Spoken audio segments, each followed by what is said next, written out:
Élu ou élu, prends un instant. Ne fais rien d'autre. Ne passe pas à autre chose. Si tu es ici, ce n'est ni un hasard ni une simple coïncidence. Il y a des moments où Dieu interrompt notre routine pour nous parler directement, et ce moment en fait partie. Peut-être que tu te sens fatigué sans raison, bloqué malgré tous tes efforts, ou comme si quelque chose t'empêchait d'avancer pleinement. La Bible nous dit « Invoque-moi, et je te répondrai ». Jérémie 33:3. Aujourd'hui, Dieu répond. Ce message n'est pas destiné à tout le monde. Il s'adresse à ceux qui sentent qu'ils portent quelque chose de plus grand qu'eux, mais qui subissent une résistance invisible. Si ton cœur bat plus fort, si ces mots résonnent en toi, c'est que ton esprit reconnaît la vérité. Reste attentif, car ce que tu vas entendre peut marquer un tournant. Dieu n'a pas oublié ton nom, ni ta situation. Il prépare une révélation, une libération, et surtout une direction claire pour la suite de ton chemin. Conclusion. Environ 200 mots avec appel aux commentaires. Arrivé ou arrivé à ce point, une chose doit être claire. Tu n'es pas faible, tu n'es pas en retard, et tu n'es certainement pas abandonné ou abandonné. Ce que tu as traversé n'était pas une punition, mais une préparation. La Bible nous rappelle, celui qui veille sur sa bouche préserve son âme des angoisses. Proverbe 21, 23. Dieu t'appelle à changer de posture, à passer de la fatigue à l'autorité, du doute à la foi ferme. Les blocages que tu as vécus ne signifient pas que la bénédiction a disparu. Au contraire, elle s'est accumulée. Dieu n'est pas un Dieu de confusion, mais de restauration. Ce qui a été retenu sera relâché au bon moment, et ce moment approche. Tu entres dans une nouvelle saison où tu n'as plus besoin de porter ce qui ne t'appartient pas. Maintenant, j'aimerais t'inviter à poser un acte de foi. Écris dans les commentaires ce que tu décides de laisser derrière toi aujourd'hui. Un fardeau, une peur, un cycle ou une parole négative. Ton témoignage peut devenir une clé pour quelqu'un d'autre. N'hésite pas à partager ce message et à t'abonner pour ne pas manquer la suite. Que Dieu te bénisse abondamment. Il existe des moments dans la vie où l'on ne tombe pas sur un message par simple curiosité, ni par hasard. Certains instants sont des carrefours spirituels, des points de rencontre entre le visible et l'invisible. Lorsque quelqu'un entend un appel intérieur qui le pousse à s'arrêter, à écouter, à ne pas passer à autre chose, ce n'est pas anodin. Cet arrêt soudain, ce sentiment de devoir prêter attention, est souvent le signe qu'un message dépasse le cadre ordinaire de l'information. Il s'agit d'un appel. Dans la sphère spirituelle, rien n'est neutre. Ce que beaucoup appellent une coïncidence est parfois une orchestration plus profonde. Le fait de se retrouver face à un message précis, à un moment précis, dans un état émotionnel précis, peut être le résultat d'un alignement voulu. Cet appel ne cherche pas seulement à informer, mais à réveiller. Il interpelle l'âme avant même que l'intellect ne comprenne. Un appel spirituel urgent se reconnaît à la résistance qu'il rencontre. Distraction soudaine, fatigue inexpliquée, envie de reporter à plus tard, pensées qui poussent à minimiser l'importance du moment. Tout cela peut révéler une opposition invisible. Lorsqu'un message porte une vérité capable de provoquer un changement intérieur, il dérange. Et ce qui dérange rencontre presque toujours une forme de résistance. Le combat n'est pas visible, mais il est réel. La Bible nous dit dans Éphésiens 6:12, nous n'avons pas à lutter contre la chair et le sang, mais contre les dominations, contre les autorités, contre les puissances de ce monde de ténèbres, contre les esprits du mal dans les lieux célestes. Ce verset rappelle que certaines luttes ne se jouent pas à l'extérieur, mais dans une dimension spirituelle que l'on ne perçoit pas toujours consciemment. L'invitation à rester, à écouter attentivement, est une invitation à la vigilance. Dans un monde saturé de contenu, l'urgence spirituelle ne crie pas toujours fort, mais elle insiste. Elle demande une décision intérieure, celle de ne pas détourner le regard, de ne pas fuir l'inconfort de la vérité, de ne pas remettre à plus tard ce qui pourrait transformer maintenant. La mise en scène d'un combat invisible n'a pas pour but de susciter la peur, mais la conscience. Comprendre qu'un affrontement existe permet de sortir de la naïveté spirituelle. Cela aide à réaliser que certaines résistances ne sont pas des faiblesses personnelles, mais des signes que quelque chose d'important est en jeu. Là où il n'y a aucun enjeu, il n'y a souvent aucune opposition. Cet appel urgent est donc une invitation à se positionner. Non pas contre des personnes, ni contre soi-même, mais pour la vérité, pour la clarté, pour l'éveil intérieur.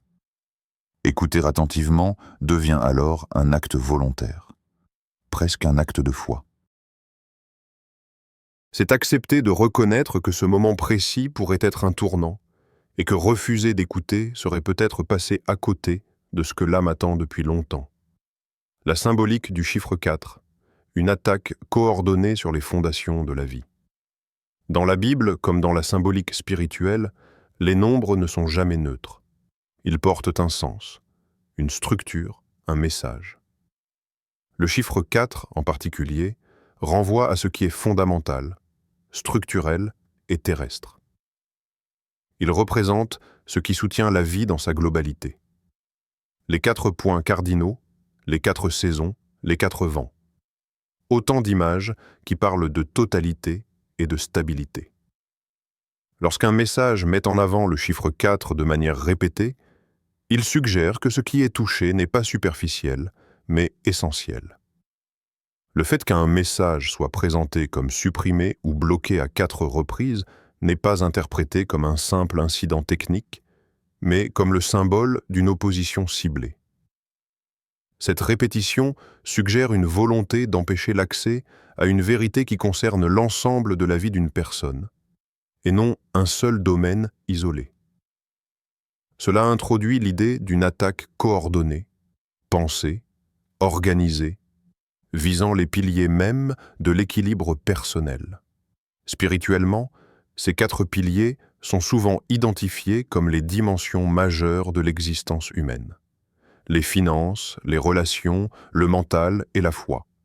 Lorsqu'une personne traverse des difficultés simultanées dans plusieurs de ces domaines, il devient difficile de parler de hasard. L'instabilité financière affaiblit la sécurité, les tensions relationnelles isolent, la fatigue mentale épuise, et le doute spirituel prive de repères. Ensemble, ces attaques créent une pression globale qui peut faire vaciller même les personnes les plus résilientes. La Bible nous dit dans Amos 3:3 « 2 hommes marchent-ils ensemble sans en être convenus ?»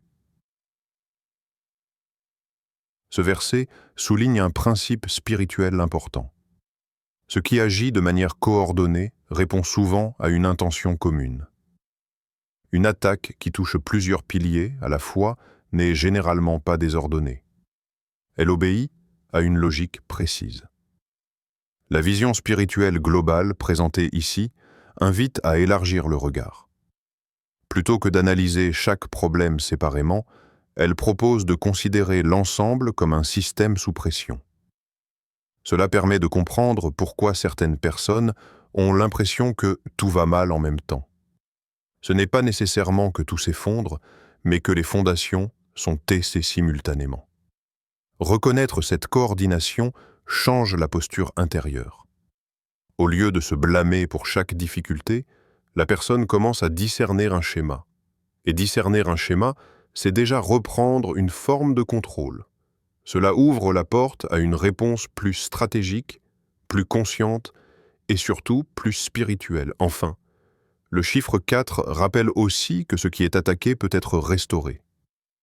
Tout ce qui a des fondations peut être renforcé. Si l'opposition vise les piliers, c'est parce que ces piliers soutiennent quelque chose de précieux. Une maison fragile n'attire pas l'attention. Une maison solide, oui. Ainsi, la symbolique du chiffre 4 ne parle pas seulement d'attaque, mais aussi de valeur, de stabilité potentielle et de reconstruction à venir. Identification de la cible. Reconnaître les signes d'une attaque invisible. Il existe un type de fatigue qui ne disparaît pas avec le repos. Le corps peut dormir, mais l'âme reste lourde.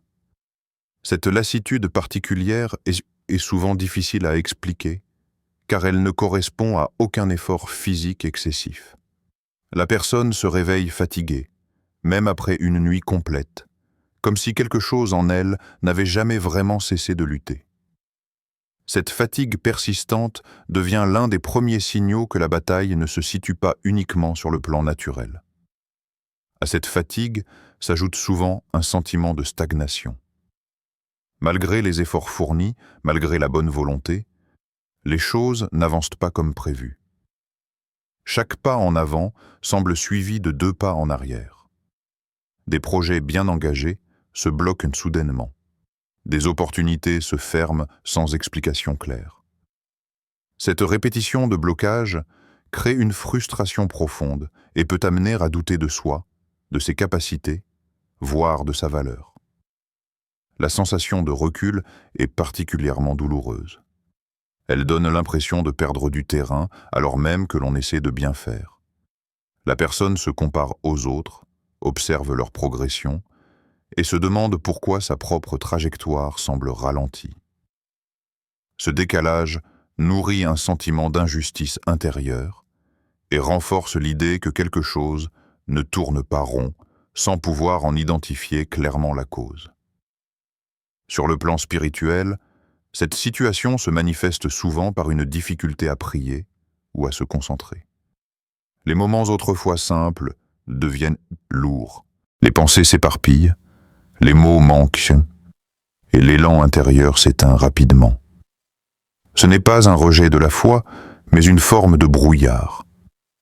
La connexion semble affaiblie, comme si un mur invisible s'était dressé entre la personne et la paix qu'elle recherchait auparavant. La Bible nous dit dans Daniel 10:12-13 « Ne crains pas, Daniel, car dès le premier jour où tu as eu à cœur de comprendre et de t'humilier devant ton Dieu, tes paroles ont été entendues, et c'est à cause de tes paroles que je suis venu. Le chef du royaume de Perse m'a résisté 21 jours. » Ce passage montre clairement que des résistances invisibles peuvent retarder, fatiguer et décourager, même lorsque l'intention est juste et sincère. L'impression d'être attaqué sans raison visible est souvent ce qui déstabilise le plus. Il n'y a pas de coupable évident, pas d'erreur manifeste, pas de faute identifiable. Et pourtant, la pression est là. Cette absence de cause apparente pousse beaucoup de personnes à retourner la violence contre elles-mêmes, à se juger sévèrement, à se croire défaillantes. Identifier la cible, c'est comprendre que ces signes ne sont pas des preuves d'échec, mais des indicateurs. Ils signalent que la personne se trouve à un point sensible, à un moment charnière. Là où il n'y a aucun enjeu, l'opposition est rare. Là où il y a un potentiel, une avancée possible, une transformation en gestation, la résistance se manifeste plus fortement. Reconnaître ces signes permet de sortir de la confusion. Cela redonne de la clarté et ouvre la voie à une réponse plus adaptée. La cible n'est pas choisie au hasard. Elle est identifiée parce qu'elle porte quelque chose qui compte. Comprendre cela, c'est déjà reprendre une part de force intérieure et refuser de se définir uniquement par la fatigue, les blocages ou le recul temporaire. Relecture spirituelle de la souffrance. Quand la pression révèle la destinée face à la souffrance, le premier réflexe humain est souvent de chercher une faute. On se demande ce qui n'a pas été fait correctement, quelle décision a été mauvaise, où l'on a échoué. Cette lecture purement personnelle de la difficulté peut devenir un poids écrasant, car elle transforme chaque épreuve en accusation intérieure. Pourtant, toutes les souffrances ne sont pas le fruit d'un échec. Certaines sont liées à une dynamique plus profonde, parfois même à une trajectoire particulière. Une relecture spirituelle de la souffrance invite à changer de perspective. Au lieu de voir la difficulté comme une preuve d'incompétence ou d'erreur, elle propose de la considérer comme un signal. Non pas un signal de condamnation, mais un indicateur de valeur. Dans de nombreux récits bibliques, ceux qui ont porté une mission particulière ont traversé des périodes de pression intense avant même de comprendre pleinement leur appel. La souffrance ne les définissait pas comme faibles, mais comme préparés. La Bible nous dit dans 1 Pierre 1,7 « Ainsi l'épreuve de votre foi, plus précieuse que l'or périssable, qui cependant est éprouvé par le feu, a pour résultat la louange, la gloire et l'honneur, lorsque Jésus-Christ apparaîtra. » Ce verset établit un lien direct entre l'épreuve et la valeur. Ce qui est éprouvé n'est pas ce qui est inutile, mais ce qui est précieux. Lorsque la pression est constante, répétée, ciblée, elle peut devenir un révélateur. Comme le feu révèle la pureté d'un métal, la difficulté révèle parfois une destinée en formation. Cela ne signifie pas que la souffrance est souhaitable ou recherchée, mais qu'elle n'est pas toujours absurde. Elle peut être le terrain sur lequel se forge une profondeur intérieure, une endurance, une lucidité que l'on n'acquiert pas autrement. Dans cette perspective, la souffrance cesse d'être uniquement un fardeau pour devenir un langage. Elle parle de potentiel, de capacité à porter plus, à voir plus loin, à ressentir plus profondément. Ce sont souvent ces personnes qui, plus tard, seront capables de comprendre la douleur des autres, de guider, d'accompagner, ou de créer avec une sensibilité particulière. La pression devient alors une preuve indirecte de valeur, non parce qu'elle fait mal, mais parce qu'elle indique que quelque chose de rare est en train de se former. La souffrance, relue spirituellement, devient aussi un signe d'élection, non au sens de supériorité, mais au sens de responsabilité. Être choisi ne signifie pas être épargné, mais être façonné. Beaucoup de figures bibliques ont été mises à part à travers des saisons de solitude, d'incompréhension ou d'épreuve. Ce processus n'était pas une punition, mais une préparation. Changer la lecture de la souffrance ne l'efface pas instantanément, mais cela transforme son impact intérieur. Elle cesse d'écraser l'identité et commence à la structurer. La personne n'est plus définie par ce qu'elle subit, mais par ce qu'elle devient à travers ce qu'elle traverse. Cette relecture ouvre la porte à l'espérance, non comme un déni de la douleur, mais comme une compréhension plus profonde de son sens. Les 4 domaines attaqués. Une pression globale sur l'équilibre de la vie. Lorsqu'une personne traverse une période difficile, il est tentant de réduire le problème à un seul aspect de sa vie. Pourtant, certaines saisons se distinguent par une accumulation de tensions dans plusieurs domaines à la fois.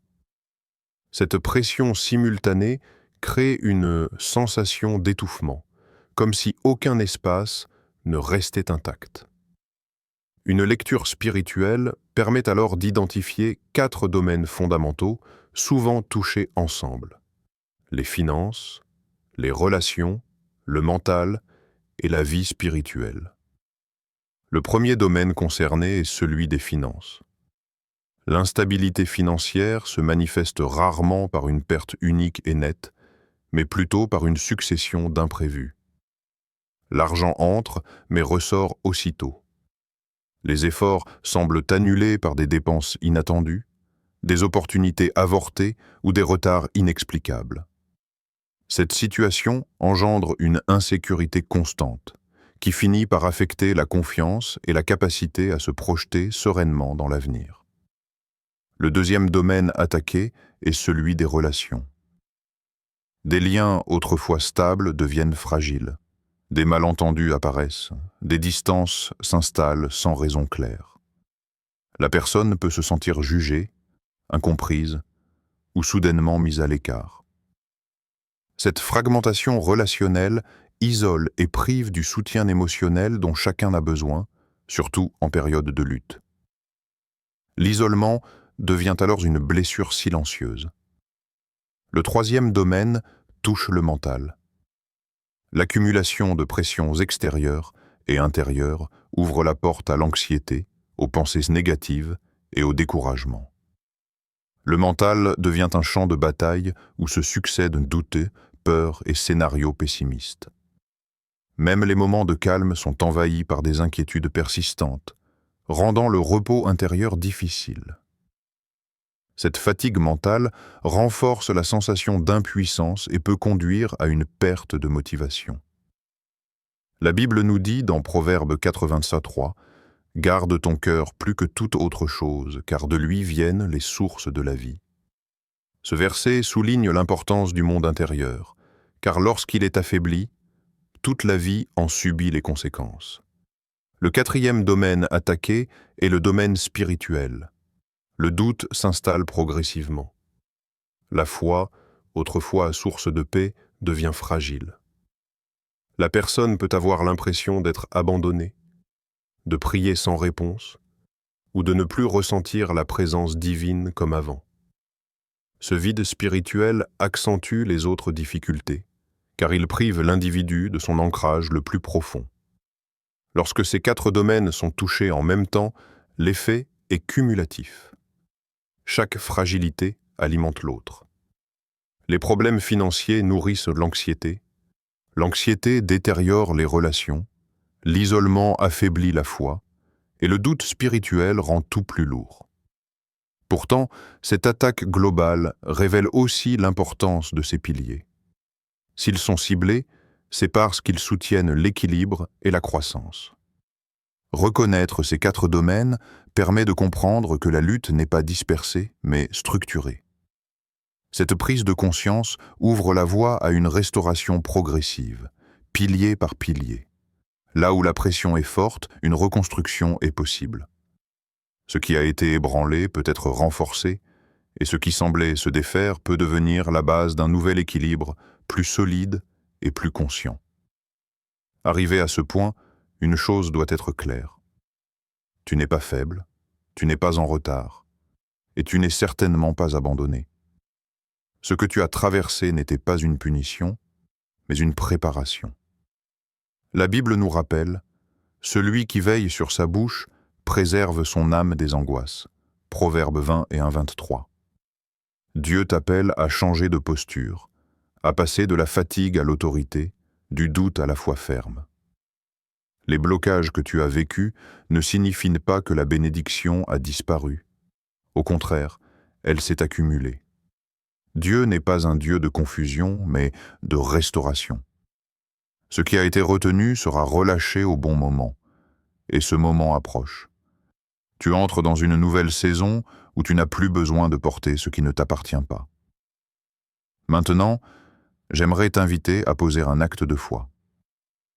Écris dans les commentaires ce que tu décides de laisser derrière toi aujourd'hui, un fardeau, une peur, un cycle ou une parole négative. Ton témoignage peut devenir une clé pour quelqu'un d'autre. N'hésite pas à partager ce message et à t'abonner pour ne pas manquer la suite. Que Dieu te bénisse abondamment.